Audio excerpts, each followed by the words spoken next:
wanted to thank all of you guys for coming in. Some people that are leaving. I wanted to invite all you guys because I used to teach Amy. For my student, Anyway, I want you guys. I want to invite all you guys to the award night on Saban Theater. You're welcome to come. This is all goes to the charity. Everybody's volunteer. And if you want to donate anything, fine. If you don't want, fine. She's going to pay for it. Okay? So on Saturday, go decide that if you came because of Amy or I'm imperfect. I didn't sleep for the last 4 nights. You're all invited. You know, you're my guest. Okay? That's a big show to the award night. Thank you, Ata.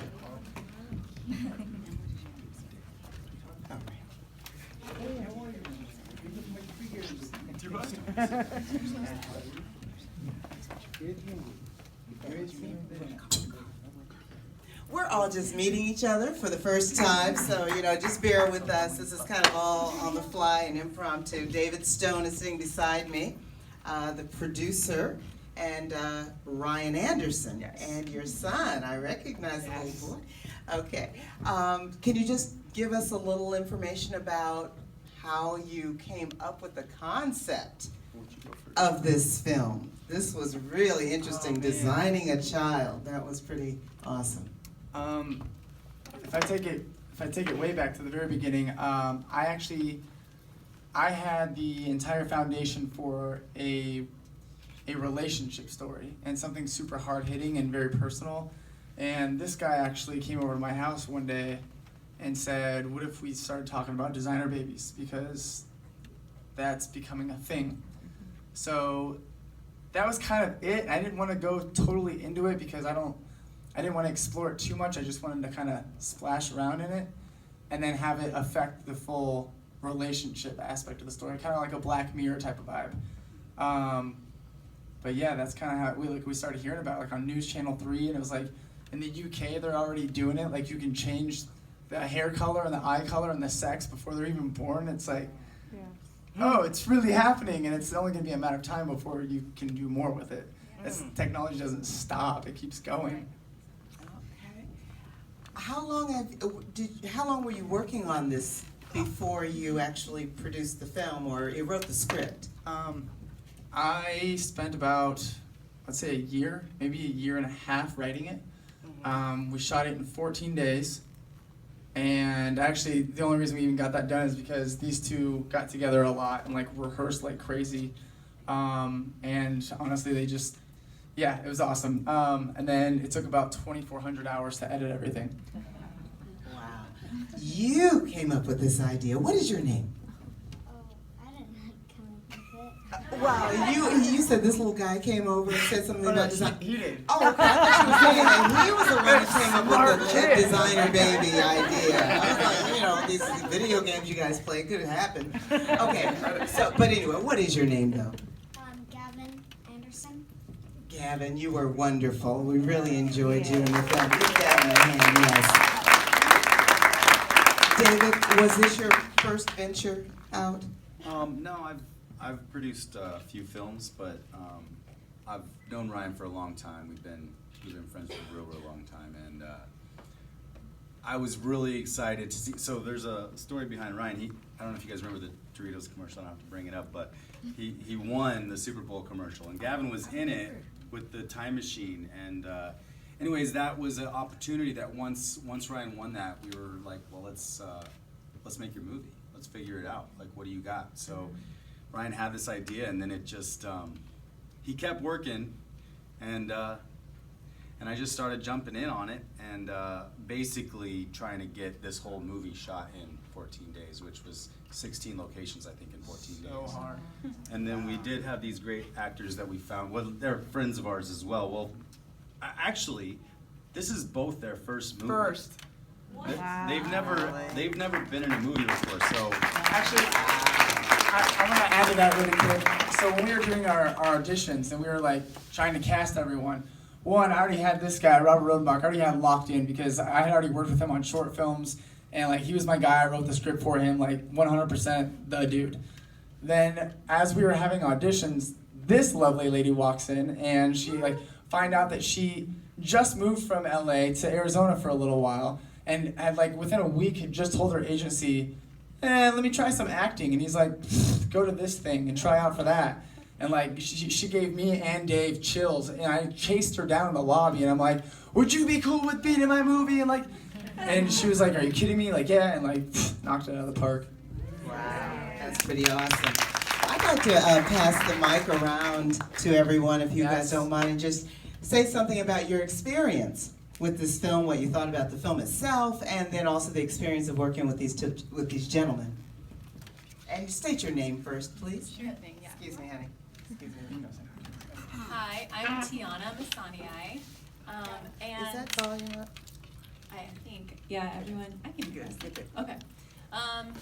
When I first got the script, I just already knew, like, the story is amazing, and a lot of people are going to be able to relate to it, and I know I did. And so, it was my first film. I was really nervous, but these guys made it feel like family, seriously. And it was a different kind of script because our generous director gave us a lot of freedom. So some of the pages were very much improv. So if scenes felt long, we were making it up and living the life as it was happening, which was super fun for our first experience on a film. And since then, I have not had a film like that. So I got kind of spoiled, but we got It's more authentic that way. Yeah, we got to be so creative, which was really fun. I'm totally jumping in, No, but you're like, good, I was done. back in 2006, I worked on a movie with this actor named Chris Cooper, and I was asking him all these questions. I'm like, I want to be one of the greatest directors in the world. What do I got to do? And he's like, Ryan, 80% of directing is casting. I found my actors and like let them do their thing. That's honestly what directing is like, you have to find people that you can trust to tell your story, not nitpick every little detail. And that really helped build our confidence to be able to just live that out. So, anyhow, that was my experience. It was wonderful. My experience making the movie. Oh, Robert Rodenbach, sorry. Yes. Yeah, it would not be an exaggeration to say that it literally changed my life. Like Ryan said, it was the first movie I did. I was working at a bank at the time. Yeah, since then, I've done like another 3 films, and I'm a full-time actor now. That's what I do. Thank you, but yeah, just meeting these people was amazing. Having the experience, it was after a really long journey in life, which I won't bother going into, but it was truly a moment where I realized what I wanted to spend the rest of my life doing. And hopefully, I'll be blessed enough to work with people this amazing every day for the rest of my life. So, thank you all for being here. I appreciate it. Come over here, Party. Hey. I'm JJ Bukowski, the cinematographer. Genius cinematographer.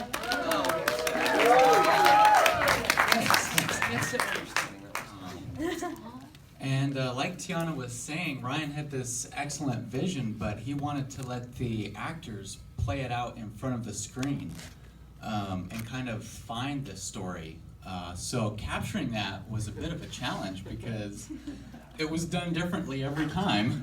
So Ryan and I, actually Ryan had the idea to do a lot of one shots. So as you notice in the movie, the first shot on the ground doesn't cut for what, 10 minutes almost? Yeah, I wanted it to feel very voyeuristic and almost like if you go to theater, there's no cut. You see the actors play out the entire play.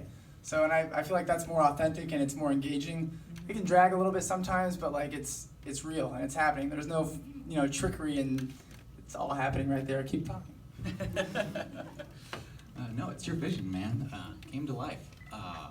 So it also put a lot of pressure on the actors not to mess it up, and they did incredibly, as you saw. 14 days. A lot of that, it was done quickly. It was done in a lot of one-shots, and it was very exhausting, but a great experience. So.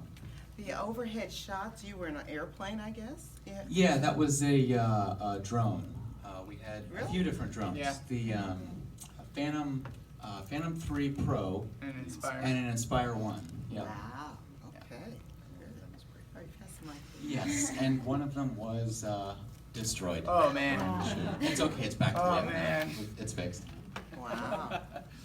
That was a harrowing experience. Ellie. I'm Ellie Tollefson, and I had an amazing experience with everyone that was on set with me, and because everyone's so talented on here. And I had a lot of fun with everyone. So, Was this your first film? yeah. Oh, That you was did a it. great job. Thank you. How old are you? I'm 10 years old. 10. All right. Great job. Hi, I'm Kylie Tollefson. I'm her sister. I've been acting and modeling for a while, but this is one of my favorite films by far because of the amazing cast and crew, and I couldn't have done it without everyone being a part of it. Yes. Thank you. These two are sisters, by the way. I don't know if that was So said. everybody said something. I think we passed it this way. All right. Okay, does anyone have a question for the cast and crew of Imperfect? Well, we'll come back to you, okay? Why don't you stand and... My question, I mean, the cinematography was so incredibly amazing in that film, and the acting was beyond, I mean, it was incredible. And every single character, every single actor was just brilliant. And the tension that you built up in every single Greatest scene. compliment ever. The tension in every scene, the emotional level that rose in me with every conflict, with every relationship, with every moment. It was profoundly one of the most beautiful movies I've ever seen. Thank you so much for saying that. I like poured my heart into that. That was like a lot of personal stuff. Yeah. Yeah. And my question is just simply a technical one, that the creativity with the shots and is it the director that comes up with these ideas? Is it the cinematographer? Is it the combination of the two of you? I'll let you Where's answer. that really, who's creating that? It was really Ryan's vision, and he would come to me with these ideas, and it was my job to make them come to life. Honestly, you hear a lot of stories of people who, like directors that work with cinematographers, and usually cinematographers say, "Ooh, we can't do that," or "Oh, it'd be better if we did this." I was just blessed. This was my first feature ever, and this guy would just be like, his only concern was maybe timing. Like, I don't know if we have enough time to pull that off, but he, like, every once in a while he'd look at me like, "I think you're crazy, but I'm not gonna say it out loud. Let's do it." And I mean, he lifted weights so he knew I wanted to do a lot of one takes and long one takes. He didn't complain, and honestly, I still work with him today. We just got done shooting a one-shot musical for this restaurant franchise company, and like knocked it out of the park. Genius. Well, thank you, Ryan. Yeah. Very There's talented. another question in the back. So mine kind of piggybacks on the cinematography. I loved some of those, some of the overhead shots. Was that in LA or Phoenix? That was all in Phoenix, yes. Okay, so I was like, the landscape was, it really. Yeah, lots of desert. Yeah, it was so, kind of geometric. And I loved all the composition really played into the story. It was really compelling. Yeah, that Yeah, one thank you. shot that one shot where they were in the was that an apartment, right? Not hotel, apartment. And was that a drone shot where you caught, there was a blue line that went across the top of the building, Yep. and at the you hotel. zoomed out. Yeah. That was a drone. It was a drone. Yep, correct. That was an amazing shot. That was beautiful. That was that really quick. That was the main vision that I had. The whole movie started because I had an idea of a man being unfaithful to his soon-to-be wife, and this just like super personal, intimate, like almost creeper status. Like, should we really be watching this right now? Like, I think this is really happening. And then like just this long pull away and have it be like, whoa. And then I built the rest of the story around that shot. That was nice. That was nice. Does anyone else have a question? How about the lady in the back? I'm gonna get you to. Yeah, I have a question. Towards the end of the film, what's gonna hatch out of the glass cave? Honestly, I could tell you something, but like it's kind of up for interpretation. But basically, it's a perfect world. Like it's like this geoengineered like life that just happens, and it's it's kind of playing off of the fact that we can design children, and there's now a toy in that world where you can design your own world and like observe and watch your little creations and like watch your little prison. I don't know, just like we could be in that. Well, that kind of almost exists. It's called Sims, isn't it? Yes. Yeah. I think too, the metaphor behind that is that we actually can, in a way, design our own experience. On realities. So as we move forward, you know, the perspective that we choose to take on things does form how we view the world. And in a way, it can sometimes we can view the world in a terrible way or a good way, and it's really just about perspective. So how do you start something big? Just push the button. Like, take the step, walk forward. Chase your dreams. Always move forward. And that's what the cool thing, there's a couple really cool things about this, and at the end, I really enjoy the theme of don't just give up. You know, life is hard. This is really, really tough. Like, marriage is tough. If you give up, that's weak. So this is actually pushing through, and it deals with the sanctity of marriage in a very interesting, weird way, but I love it. And everything in life is a choice. Whether your thoughts, your emotions, everything comes down to a choice. And people think that when you fall in love, that's it. You're like, oh, we're in love. So I said I loved you 5 years ago. So love is not something that lasts because you said it once. You have to make that decision every single day with your partner.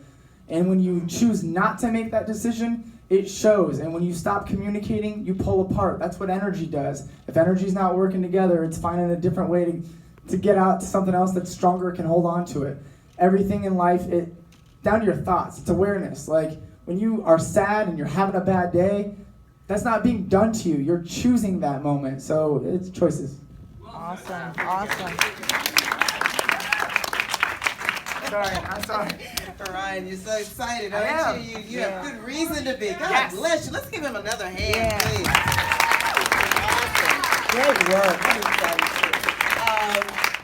Can we get your question? Ask a follow-up question. How many times would you recommend pushing the button? Right. Okay. How bad do you want the thing that requires the button to be pushed? Oh. For real. If you don't want it bad enough, like, you either want something bad enough or you don't. That is the end of it. It's too hard, I can't. Any excuse, like, I'm gonna use that. I don't give a shit what the excuse is. If you want it, you can have it, but you have to go do it and get it. If you stop, then you did not want it bad enough. True. Amen. Wow. Yes. All right. I feel like I'm in church right Yeah. now. What's your question? I think the concept is really brilliant. And I'm just wondering, are there plans for larger distribution or streaming? Yeah, so right now, I personally funded it myself.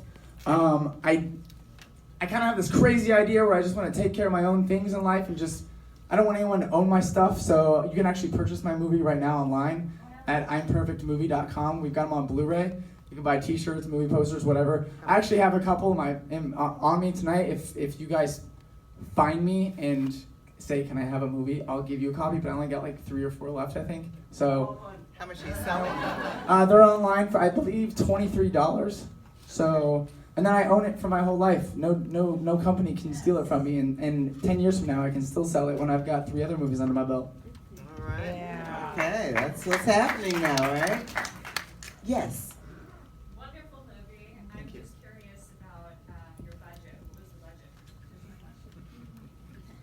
I really want to know, how much did this movie cost? Tell you what, if you meet me halfway, I'll meet you halfway. How much do you think it cost? Oh, geez. Well, how much help did you get from as far as your... We shot in the red. We had a Did full you crew. see the credits? There's a lot of stuff involved. I would guess maybe 75 grand. 75 grand. That's not a bad guess. If you own your equipment, I did not own any of my equipment. Rented everything. okay, so what's the answer? $82,500. Dang, right? Who was looking at my checkbook? No, it was. It's like a movie that cost millions. Yeah, no, I will say that it was. I know this is kind of a little bit of a cop-out, but it was less than $1 million. I'm not going to go into any more details over than that, but like it was less than $1 million. You know, and when you're talking about the hard costs of a movie, there's so many things that go involved as far as making things happen, and there's a lot of people that did not take salaries on this movie, which they should have. And if you add up the total cost of the people that we got involved, the good people, the score, I mean, this is an all original score. And so there's a handful of things that a good story and a good vision can save you a lot of money. So basically, don't let other people come in and say, I don't know where you're going with that story. I mean, you know, take your experience, take your learning, learn from the best writers and the best people, and always be a constant student. But when you have that vision, don't let someone tell you it's not that good, because they don't even get it. They don't even understand it. They're not in your head. And that was the interesting thing about this movie. Trying to read it, it doesn't read like you would expect a script to read. So it's like when you read, you know, turning point to act 2, it's like, now, people would say, you know, this isn't right, change this, introduce this character, tie this up, do this. And then we basically had to have this conversation. It's like, don't listen to anybody. Now's the time to stop listening to anybody else and just say, go. And so we set a date, and then we just went. It's always premature, no matter when you do it. There's never enough money. It's like, should we have a kid? Oh, I don't know if we're ready. You're never ready. I'll tell you, I've made 3 personal movies, and I've worked on a lot, and I've worked on some, you know, multi-million-dollar films and TV shows and things, and this is the best movie I've ever made because the vision and having someone behind it. So this is by far the best movie I've ever made, and that's what doesn't really matter about the budget, because you know, when you go into, you can make a movie for $1 million, and it doesn't matter what you shot it for. If the story sucks, nothing's gonna happen. Basically, what he's getting at, we had about $750,000 worth of stuff.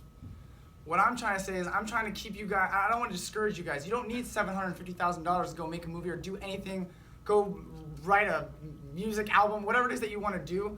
I know I'm just some dude that's sitting up here to you all right now, but like, if there's anything that you want to do in your life, I mean anything, I don't care what it is, stop thinking and worrying about what other people are going to think of you for doing it.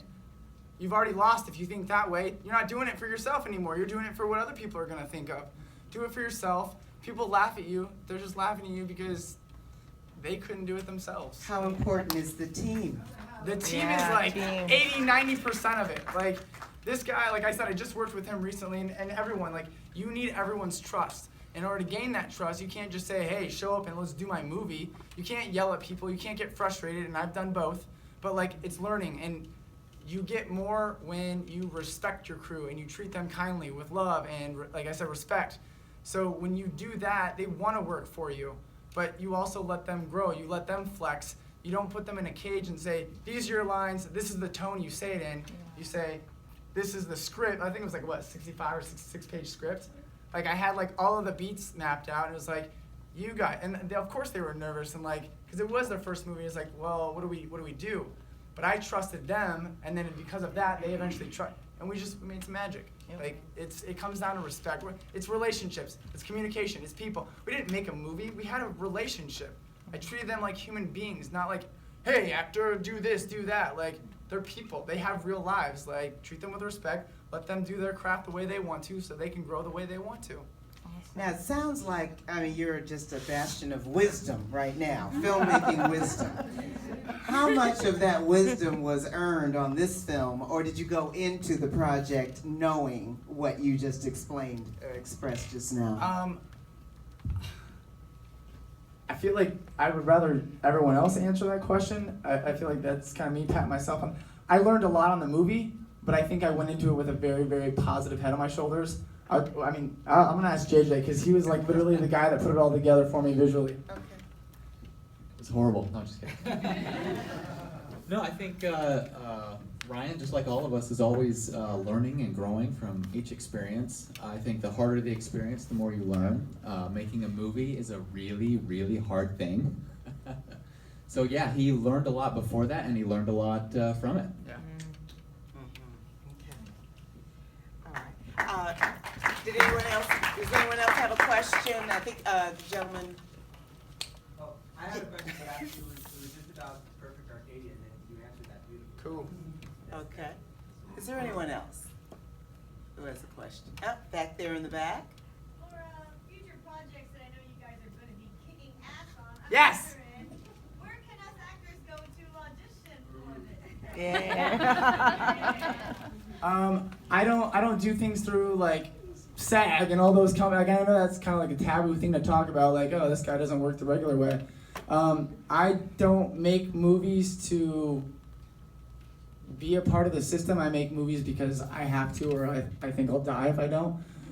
So I keep everything very, very public, very open. I've got an Instagram, like I've got a Facebook. We have our casting, like, hey, we're looking for these people. Like, we treat it almost like we're super independent, and that's how you get the most genuine response. So, I mean, these guys are all online with me, but I'm on Instagram and like Facebook. Like, Instagram is littleking.love. Facebook, Ryan Thomas Andersen. Like, you can find us. Like, if you're really interested, I already dropped the website for the movie. If you're interested, you'll find us, and you'll know because we'll talk about it online. Okay, so you did not use SAG or union, any other unions? No. IATSE or anything? No, I just did it.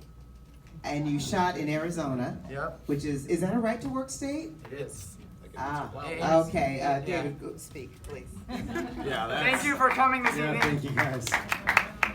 Yeah, Phoenix is right to work, which is actually one of the reasons I love living there. I mean, I've worked on union stuff and it's not my favorite. So It's the paperwork. you know, yeah, we just basically hire more people and then they handle all that. But anyways, People are showing up for the paychecks. yeah, that's the thing. I mean, when you get professional actors, you know, you're taking a little variable out of it. You know these professional actors are already gonna nail it if they really care. A lot of times I've worked with professional actors that actually don't even really want to be there. So they're just doing it for the paycheck. So that's the cool thing about Arizona is we have a very strong film community out there, and we have amazing locations. And nobody cares if you pull out a camera. Now, we didn't guerrilla shoot, we got permits, we got all that kind of stuff. But out here, if you pull out a camera, people shut you down. They're like, what's going on? And like, are you guys shooting a movie? And it's like, so it's kind of like the fire hasn't left Arizona because nobody really knows what's going on in movies out there. And So it's like 120 degrees out there. it does get super hot, that's the thing. But yeah, this process has been, Arizona is a jewel, even though there's no film incentives, and it's nice that it's kind of secret right now, but we can get a lot done. We have an amazing crew, and JJ, well, he's the tip of the iceberg for our crew out there. Our crew is amazing, they're insane, and they hustle. I mean, I don't really want to say too much more, but I'm just saying Arizona's like, so we didn't go union, we didn't go SAG. We have the capability of doing so, but in this case, it was better not to go. Plus, we got these two actors. Make your art. And all these actors in Arizona. Otherwise, you're gonna have to jump through a bunch of hoops and waste time. You don't have any of it. You could die tomorrow. Like, just go do it. Go do it. Go do it yourself. Don't even worry about finding the right director and stuff. Just go shoot it on your cell phone. Like, literally, it doesn't matter if it's glossy and pretty. Like, people care about a new story, something they've never heard of before, something they can learn from and have that catharsis with. Like, just go do it. Go do it. All right, thank you. I just wanted to, there was something I wanted to ask you. You're gonna figure it out right now. I got you. Yeah. I got you. Well, as you were talking about the union, you know, that's a sticky issue in a union town like Los Angeles. And I'm a member of the union, and I don't. And who's a member of SAG-AFTRA in here? Wow. We didn't say anything bad. Okay. It's okay. You're from a right-to-work state. You know, it's okay. I understand. I've been in Virginia. If we shoot here, we definitely would be using unions if we shoot here. Yeah. But that's one of the reasons that we choose to shoot in the state that we live in, because there is that option. Okay. There is unions out there. We could totally go union if we wanted to, but it would take our a lot of things to different levels. Well, you know, there are different options on it, modified budget, you know, but that's Right, a whole other right, discussion, you know. absolutely, totally. But we definitely still appreciate seeing the work that you did. And I just want to know, is there anything, do you have something else on the horizon that you're going to be I've got doing? lots of stuff on the horizon. Okay. Yeah. Is this something that you have wanted to do all of your life, or is this kind of a new venture and with all the availability of hardware and No, technology you decided to Yeah, do? it's always kind of been inside of me. My parents took me to all sorts of movies since the age of 3, and I mean, it didn't matter if it was rated R or not. And I was one of those TV kids, so like during the summer, it was like 8.5 hours of television. And even though my dad was like, make sure you read for an hour a day, I was like, okay. Like I didn't read. I went to architecture, like I went to community college, and I was interested in architecture for about a semester, and then I was like, nope, I'm gonna go make movies and piss my parents off. So, yeah. Well, okay, let me just ask you one thing. Go Okay, for it. about the title, Imperfect. Yeah. I am apostrophe perfect. Was that okay? I am ideally made. Was Correct. that part of what that was about? Yes. And then I'm perfect. And then And then- imperfect. And Because- then imperfect. Because, So like, there's no such thing as perfect. In that movie, in my mind, there's so many imperfections. Oh my god. And it's an imperfect spelling of imperfect anyway, because the apostrophe would actually be after the I, not the M. So many metaphors. well, there's no apostrophe in imperfect, is there? No. Right. But okay. if you're saying I'm But perfect. if you said I'm perfect, Oh, you mean I'm apostrophe okay, right, M. okay, gotcha. So Okay. you either got I'm perfect or imperfect, so.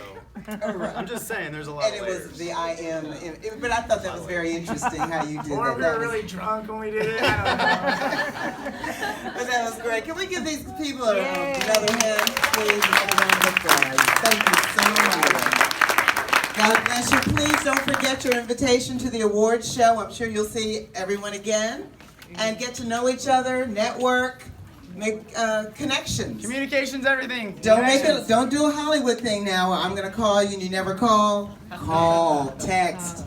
God bless you. Thanks for coming, guys.